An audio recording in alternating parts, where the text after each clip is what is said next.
Good evening, everybody, and welcome to Living a Graceful Life. I'm Tracy Gelb, and I'm so excited to have my guest Elizabeth Veras with me this evening. And she is a happiness coach, and has a background in education and human resources, and also deals with mental health issues. And even though she's not a therapist per se, but she thrives on sharing and helping others to create their joy and to grow and just to grow and to heal. So welcome, Elizabeth Veras. Thank you. Thank you, Tracy. I've been so excited about this ever since the invite and getting more excited as the days were coming. And here we are. Here we are. And I'll throw a little thing in. Then she wanted to start with the meditation, but Yes. we've become ageless grace trainers together. We're going to be auditing and helping with our first training in just a few days. So I'm so thrilled and grateful and excited. And she is as well an ageless grace educator as well as I am. And so we just have a lot in common. It's going to be Hmm. exciting and wonderful and just a great experience. Take it away. All right. So, welcome everybody. I'm so excited to be here. I always find that I need a moment to arrive, is what I call it. Words like meditation and mindfulness, if you're not a regular practitioner of these things, they can be overwhelming. But it's really just a moment for us to get here and to land, right? We might have been zooming around and flying all day, and it lets us just kind of shoo and arrive. Okay. So it doesn't take much. All you're going to do is, if you feel like you're in a safe environment, you're welcome to close your eyes, or sit or lay down wherever you are. And we're just going to start with the breath. So just breathing in through your nose and out through your mouth,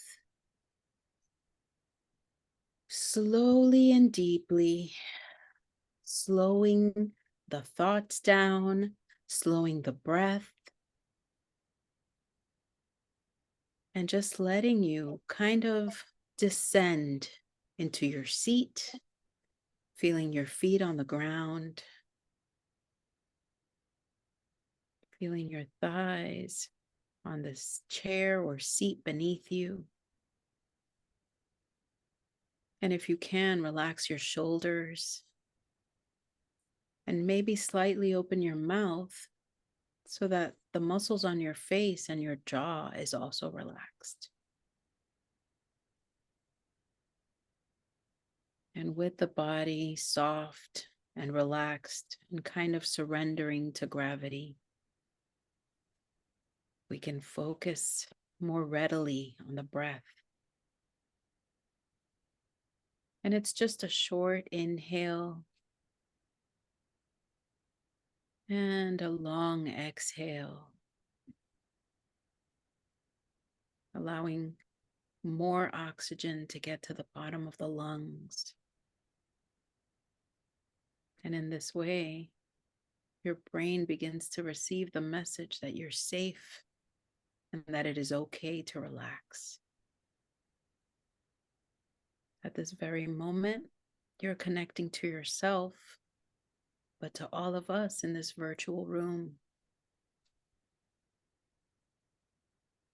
and to all the other breath workers and practitioners all over the world.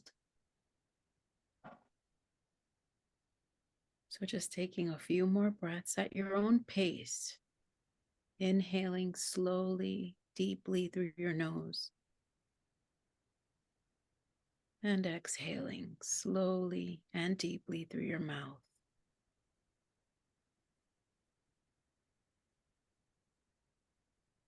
And just one more breath wherever you are.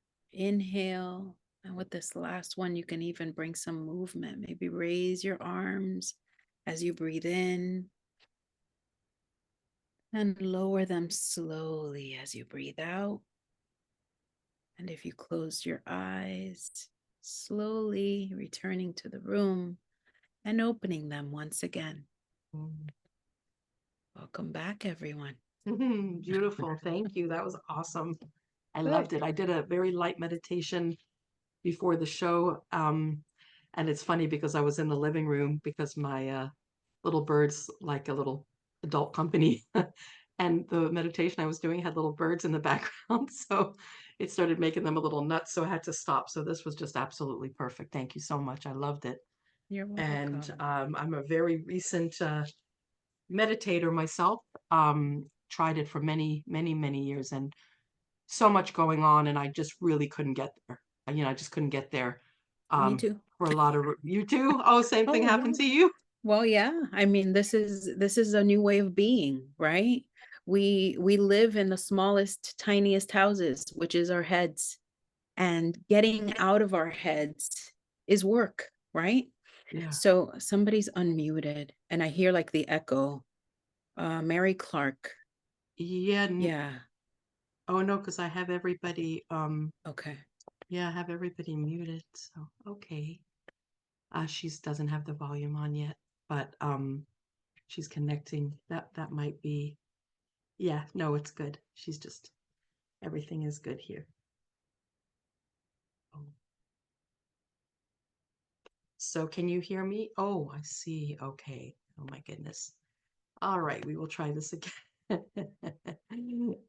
Technology these days is definitely can be a There. challenge. So we're Okay. Good. back. We're back, everybody.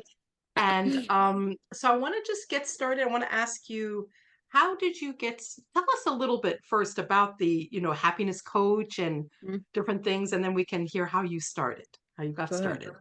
Love it. So, yeah, I always get asked, and when there's networking events or people are talking about what they do, I will share that, I'm a happiness coach, and it usually gets people, to stop in their tracks and look at me. And then sometimes there's laughter, and I say, see, it's already started. And then I, of course, explain. So, a happiness coach, first of all, it does not mean that I am happy all the time. What it means is that I notice when I have those dips in my own mood, and it immediately brings me to a place of awareness where I can change it and do something about it. And that's really what it is. In other cultures, they don't call it happiness. They call it being well or well being as we know Mm, it. mm, And so it just means we have to make the effort, right? So for me, so many times in my life, in my many careers, whether I was teaching, whether I was working in corporate America, where I was showing up, I found that I was oftentimes too much. So it wasn't much of a stretch for me to become a happiness coach. It's just who I am. It's how I show up in the world. I'm not a morning person. I found a way to work around that. It's hard for me to say good morning when I'm not a morning person. So whenever I'd walk into places, people would say good morning and I'd be like, how are you? And just kind of throw the ball back, right? So it just became this new way of being aware and kind of owning who I was. And then slowly it started, bleeding into all the things I did. And it's funny because somehow I ended up working in HR once I left the classroom. And I found that I was doing the very same things I've done all my life, which is, just kind of meet and greet life where it is, and, see the good, the bad, the ugly all at once, and live in the gray, right? From a place of detached awareness. And that's how I kind of came into this. Um, I had just finished about almost 10 years, 9.5 years of teaching in the classroom when I decided that I felt like I wasn't being effective, even though my kids had the highest reading scores and the highest writing scores. Um, I felt like I wasn't teaching anymore. In many ways, I was like running a support group in the classroom and bringing food in because my students were hungry. And, I left, and I still have a lot of teacher friends. And there's always this little pull, right? When I'm around my teacher, my former teacher colleagues. And it always, makes me a little sad, but I'm still a teacher. I'm still a teacher, and I feel like in so many ways I'm teaching life skills now. Because when we are able to recognize, that something doesn't feel right, that we can set boundaries, that we can, say yes to things that make us feel good and no to the things that don't make us feel good, that's us taking back control of our health. And so, in the discovery of taking back my own health, I kind of created this whole new me. But I was trained. I do have a certification. Um, my last training was actually for Chief Happiness Officer, which is offered by the World Happiness Summit, and they have a whole bunch of online programming, and they're all over the world. And it just has made me be allow myself to accept myself, but also to show up as myself. And how often do we do that? For Yeah. me, it was quite a challenge, quite a road. I went through, an awakening. There was a little bit of, the first panic attack after being given the news that I was being laid off, very unexpectedly. And on the drive home from, that meeting at work, experiencing my first panic attack ever at the age of 44. Um, and also just, kind of making a decision that I was not going to get on this medication and that I was going to work through it. Mm. And, it was a couple of hard months, and when I came to, one of the first things I heard was birds. You started talking about birds today. It's all about birds. That's a gift. It's a little bird that was hand painted by a client. It was the spring of 2018, and the birds were singing outside. And I was like laying in bed, like, like emotional and crying. And I thought, if the birds can sing and bring me joy, then surely there's something I can do for myself. And I just started, getting outside. I would like record the birds singing. If you live in South Florida, you know what late February and Mm. March is. It's like, bird song season. Yes. Oh, I know. I have a birdsong season inside my home and outside my home, and it's absolutely glorious. And I think it's so important what you're saying because sometimes a life experience will happen that will throw us for a loop and we won't expect it. And that's the whole thing. It can really knock the wind out of you.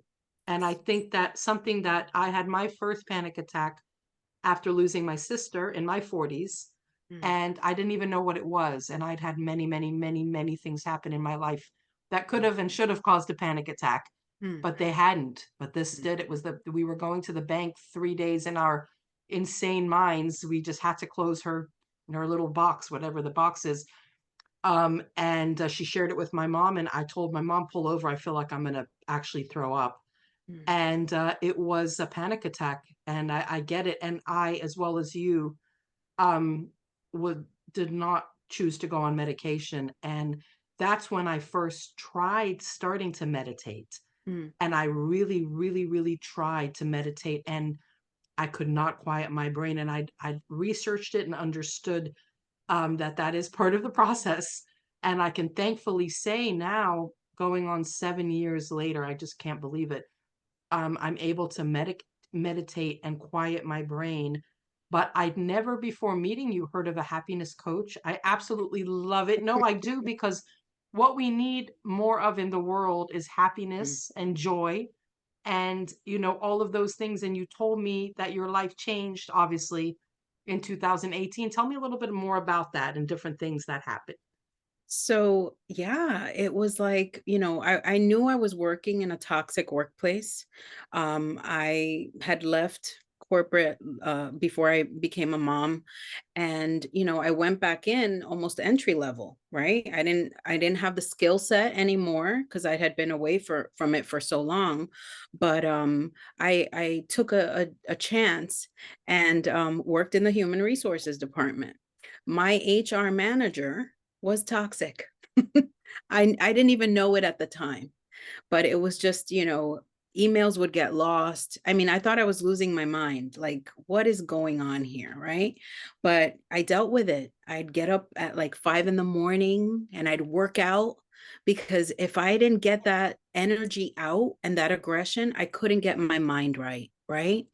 So that was one of the first things that I was doing every day for 2 years until I got the news, right?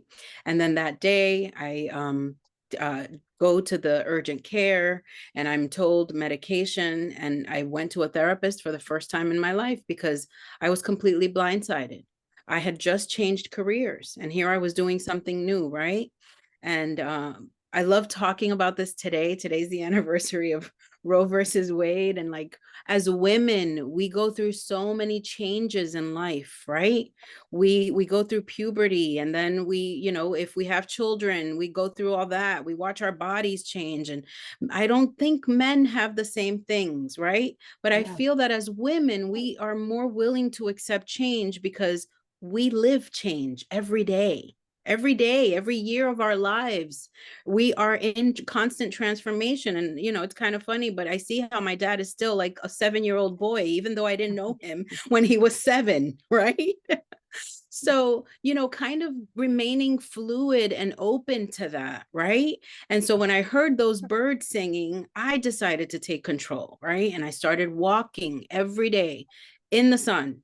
Had to be outside. I became a Broward County park expert. If you want a good park recommendation, ask me. mm, And it was, spending time outside. Somebody told me that, you could do the sun gazing with your eyes closed early in the morning as the sun rises. mm, That burst of vitamin D every morning, that changed my life. And I leaned into my meditation practice. By the way, it's called a practice because, like athletes, if you don't practice, you don't get better. That's why it takes so long for us to learn and, quiet the thoughts. But I really just like calling it other things because meditation has such, a heavy charge to it, right? For a lot of people. And then I started feeling better. It just kind of allowed me to see more clearly and get out of the fog. And if anybody's ever battled with depression, you cannot get out of bed. You have no energy, even if you do sleep, right? And it puts you're like, you have the off switch constantly on, right? And so I I kind of pressed the reset button. I said I couldn't keep doing this. My kids were, they were teens, but they still needed me. They were in high school. And 2018 is the year because on January 27th, which is this coming Saturday, is when I got the news. And by the time February 14th came around, and that was the incident at Parkland, I had kids that were going to a high school, very much like the high school in Parkland. So it felt like the storm inside of me was also living outside of me. And mm. I made that decision to change it up and take control and heal myself. And that's what I teach now, is that we have our medicine inside of us. We forget we do because we're distracted with life, responsibilities, our relationships, work, all of it pulling us in different directions. But if we just take a moment and come back to ourselves, we can often hear it.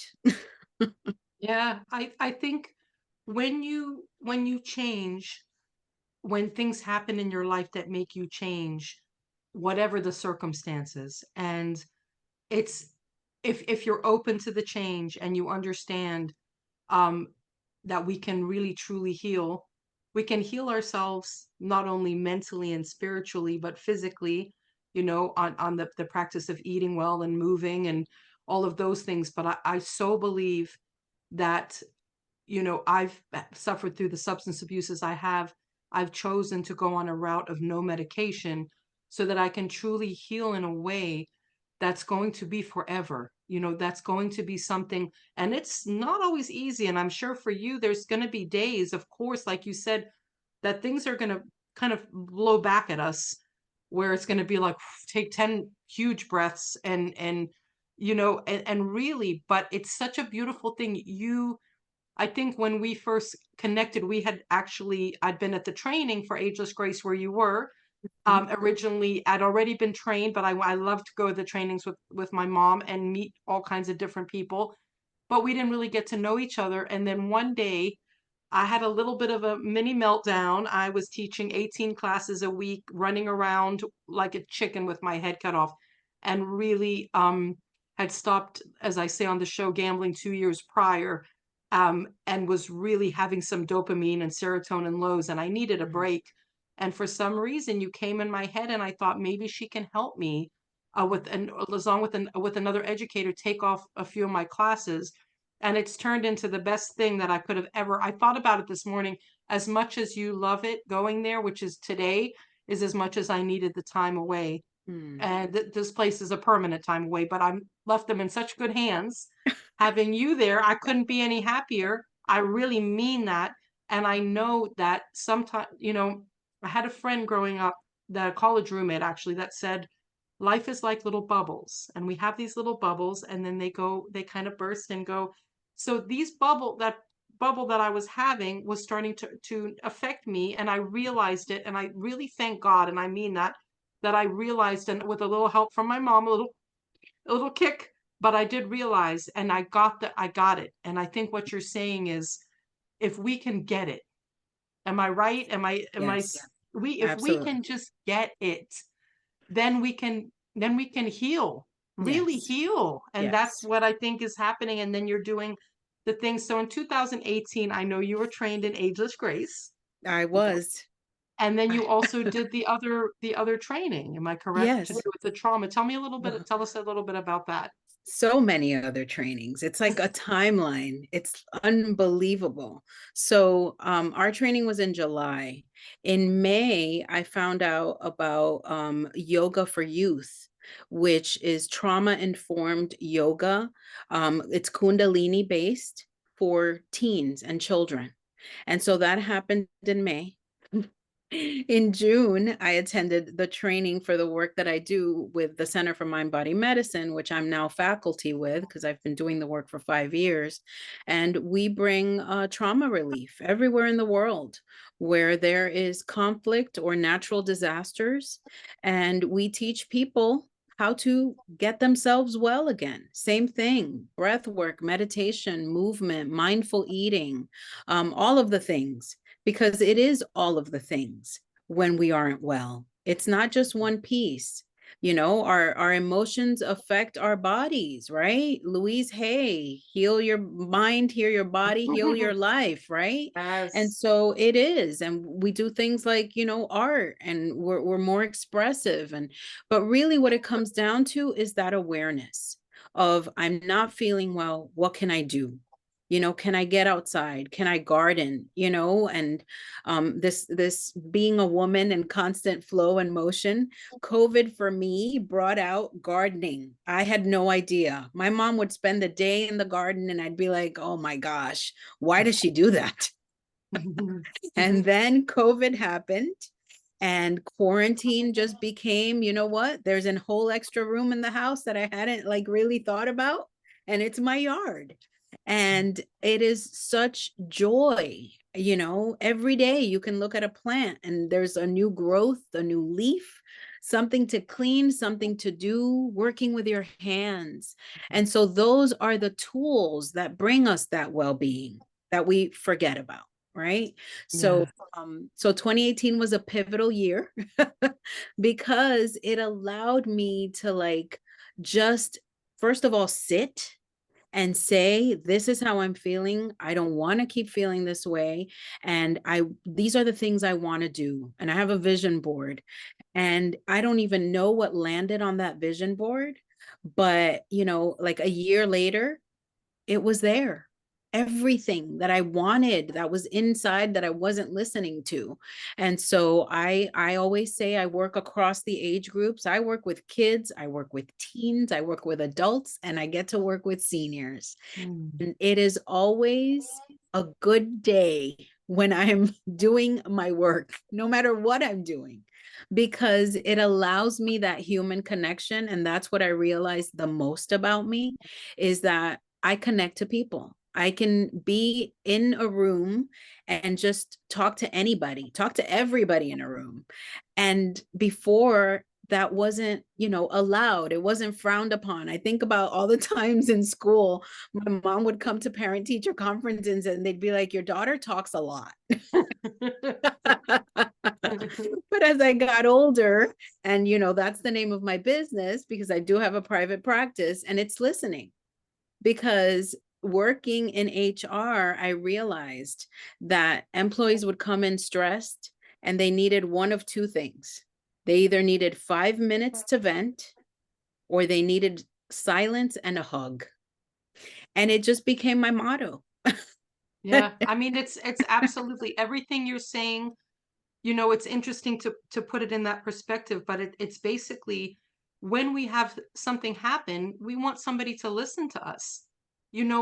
Either really listen to us or just kind of take a moment by ourselves. It's one or the other. Those are two practices that I live by. I mean, I have wonderful, wonderful friends. I'm so blessed that I'm able to, and my mother, of course, my best friend, but to vent to, even my birds. But sometimes I just want to sit by myself in just quiet silence, even not with anything on, and just think and just kind of breathe and realize that whatever's happening right now is just it's a situation, it's not a final destination. And as long as I understand that, then everything else, if we think about all the wonderful, beautiful blessings and the, have true gratitude, then the small things, and they are small in the long run. And I really tell myself that because when we've had big things happen in our life, really big things, these are just small things. They really are. They're small things. If somebody speaks ill to us or does these little things that really mean absolutely nothing, as long as we change our brain. And that's the practice that we are so blessed to teach, is neuroplasticity Mhm. and changing our brain. I'm just curious, you had something that I'm seeing here. What is a common myth about your line of work? I'm just curious. Tell me. So it's that. It's like, do I get a new client? And, obviously there's a disclaimer. I will not make you happy. I will teach you to realize what in your life doesn't bring joy. And then we work through a plan of what to do. So the myth is, that I make everybody happy. Like I'm a happiness fairy and I'm just like flying around. You're happy and you're happy and now Exactly. you're really happy. Yeah. So that's it's a common myth, but the truth is it's work. It's just like everything else, right? We have to do things like, take care of our hygiene, right? We have to care for our homes. We have to do laundry. Well, we also have this responsibility to ourselves. And we're all women here, and I can say it because we are conditioned from the time we are tiny to care for others and to make ourselves second, Yeah. always. And we grow up like that. And what happens is that we get further and further away from ourselves. You know, even Louise Hay, the emotional component to Alzheimer's is wanting to leave the planet, right? That's how the loneliness is a huge factor in Mm. most of our health, most of our lives, most of our decision making. You can be married and be lonely. Of You course. can have friends and still feel alone. And Yeah. so, tackling and noticing, wait a minute, what isn't working in my life right now? And what can I do? Can I volunteer? Can I garden? Can I go for a walk? And it doesn't even have to be a huge chunk of time. It can be 5 minutes. If you like it, it becomes 10. Mm. If you love Yes. it, the next day you'll do 20, right? And Yes. that's the same thing with meditation, right? That's the same thing. You can breathe for 1 minute on the first day, and the next day, because the brain is like the original smartphone, you Yes. want more of it. And that's how they become good habits. And it's I love really it. just I that. I can't believe the time has flown. I just want Has to it? quick, we have about 30 seconds Wow. to give, where can we reach you, please? Oh my gosh. So I via email, I'll put it in the chat. Is that good? Wonderful. You can Yes. absolutely, or you can even, as you're Email. saying it, I mean, as Yes. you're chatting it, So you can say your love it. email. Okay, so my email is am.listening, and it's listening with a Z at gmail.com. And I welcome phone numbers and texts and, calls too. And so my phone number is 954-816-0423. Thank you so very much. It's been an absolute pleasure. Thank Thank you. you.